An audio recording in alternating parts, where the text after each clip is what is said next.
guys and welcome to the channel. Today I'm going to show you how you can activate two WhatsApp accounts on your Redmi Note 12 Pro Plus.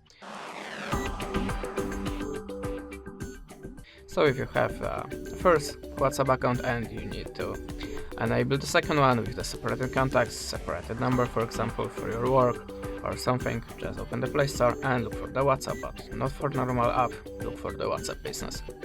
Just download and install this app, and now how you can see I have two WhatsApp accounts on one phone. That was the first method. Now the second one, you have to open the Play Store and look for the dual app. Choose one of them and open. Agree the terms and allow a permission. Now just open the WhatsApp account and whole process starting automatically, and now we have a second WhatsApp account. That's it. Thanks for the watching, leave us a subscribe or a comment, and goodbye.